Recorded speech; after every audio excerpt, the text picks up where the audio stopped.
நம்ம பார்க்க இருக்கிறோம். மிகவும் தெரிந்த ஒரு பகுதி தான் இது. லூக்கா 10:26-37 சொல்லப்பட்டிருக்கிறது.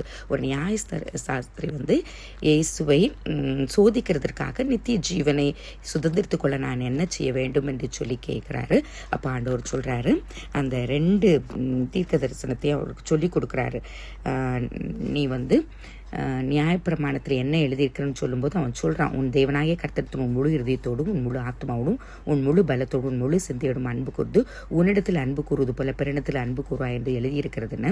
அப்போ அவர் சொல்கிறார், நிதானமாய் உத்தரவு சொன்னாய், அப்படியே போய் நீயும் செய்ய, அப்போ நீ பிழைப்பா என்று சொல்லி அவன் நீதிமானாக தன்னை காண்பிக்க விரும்புறதுனால உடனே மறு கேள்வி கேட்குறான்னு, எனக்கு பிறன் யார் என்று சொல்லி. அந்த நேரத்தில் தான் அந்த நல்ல சமாரியன் ஓமே ஆண்டவர் சொல்லி கொடுக்குறாரு. ஒரு மனுஷன் எருசலேம் எரியோவுக்கு போகிற அந்த வேளையில அவன் கள்ளக்குகையில் அகப்பட்டுறான். அவன் வஸ்திரங்கள் உரிந்து கொண்டு அவனை காயப்படுத்தி குற்றீராக விட்டு போடுறாங்க. தற்செய்தலாக முதல்ல ஒரு ஆசாரியன் கண்டு பக்கமாக விலகி போகிறான். லேவியன் அங்கே வர்றாரு, அவனும் விட்டு விலகி போகிறான். ஆனால் பிரயாணம் பண்ணுகிற ஒரு சமாரியன் வருகிறாரு. கண்டு மனதுருகி கிட்ட காயங்களை கட்டி எண்ணெய் திராட்சை ரசத்தையும் வார்த்து அவனுடைய வாகனத்தின் மேலே ஏற்றி அவனை சத்திரத்துக்கு கூட்டு போய் அவனை பராமரித்தான். ஏதாவது வேணும்னா அவனுக்கு செலவழித்த காரியங்களை நான் திரும்ப தருவேன்னு சொன்ன காரியத்தை சொல்லி கொடுத்து, இதில் 3 பேரில் எவன் பிறன் என்று சொல்லி அவனுக்கு சொல்லி கொடுக்கும்போது அவன் சொல்கிறான், அவனுக்கு உதவி செய்தவனே, இரக்கம் காண்பித்தவனே. அப்போ ஆண்டவர் சொல்கிறார், நீ அப்படியே போய் செய் என்று சொல்லி. கர்த்தர் நமக்கு கற்றுக் கொடுக்குற காரியம் என்னன்னா, அநேக நேரங்களில் நாமும் இந்த ஒரு மனிதனை போல காணப்படுகிறவர்களாக இருக்கிறோம். எல்லா நற்கிரிகளையும் செய்வோம், எல்லா நியாயப்பிரமாணங்களை நம்ம கடைபிடிக்கிறவர்களாக காணப்பட்டாலும் அன்பு, உண்மையான அன்பு, இந்த சமாரியனை குறித்து நமக்கு தெரியும். அவங்க ஒரு புறஜாதி மனிதன் தான். ஆனாலும் இந்த இடத்துல காயப்பட்டு கிடந்த அந்த மனிதனை ஆசாரியனோ லேவியனோ உதவி செய்ய முன் வரல. அவங்க சாக்குப்போக்கு சொல்லி போய்கொண்டே இருக்கிறாங்க. அதுபோல தான் எருசலேம்னு சொல்லும்போது ஆண்டவர் வாசம் படுகிற ஸ்தலம்.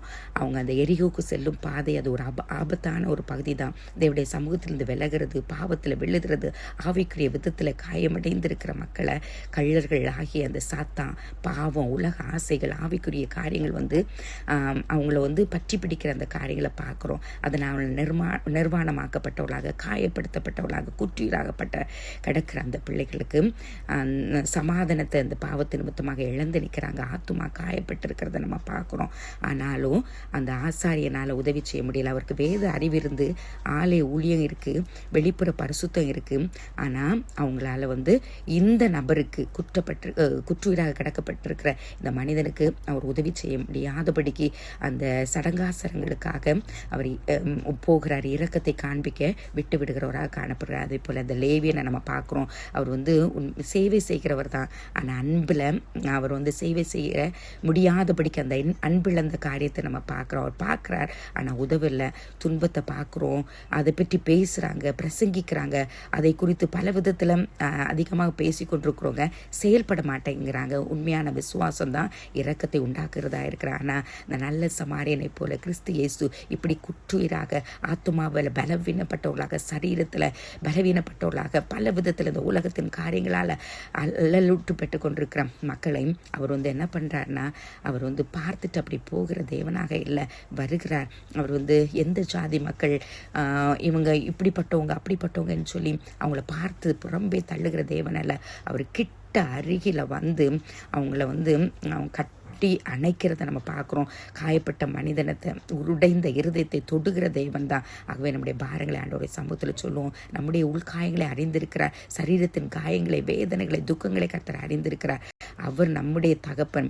அவர் நிச்சயமாகவே நம்மை அவர் எப்படி அந்த நல்ல சமாரியன் கிட்ட போய் எண்ணெயை வார்த்து திராட்சரசத்தை வார்த்தி அந்த காயங்களை கட்டி அவனை ஏற்றி கொண்டு அரவணைத்து கொண்டு அந்த விடுதலை கொடுக்கறதற்கு செய்கிறத பார்க்குறோம். அதுபோல் நம் தேவன் நமக்காக சிறுவையில் எல்லாவற்றையும் ஊற்றி கொடுத்த தகப்பன். அவருடைய இரத்தத்தினால, அவருடைய காயத்தினால நமக்கு சுகம் தந்து எல்லாவற்றும் விடுதலை தந்து அந்த நல்ல சமாரியனாகிய தேவன் நம்மை விடுவிக்கிற தேவனா நம்மகிட்ட எதிர்பார்க்குற காரியம் என்னன்னா, நாமும் இந்த உண்மையான அன்பை கொடுக்கணும், விலைக்கரையை செலுத்தணும், நேரத்தை, நம்முடைய பணத்தை, நமக்கு கர்த்தர் தந்திருக்கிற தாளந்துகளை தியாகமாக செய்யும்போது கர்த்தரை அங்கீகரித்து நம்மையும் ஆண்டவர் பரலோக ராஜ்யத்தின் பிள்ளைகளாக மாற்றுகிற தேவனாக இருக்கிறார்.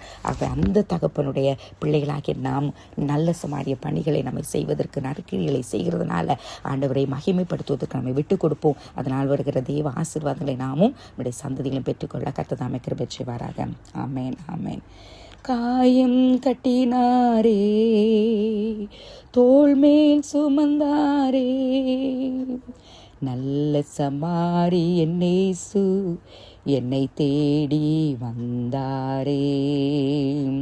நல்ல சமாரி என்னேசு என்னை தேடி வந்தாரே.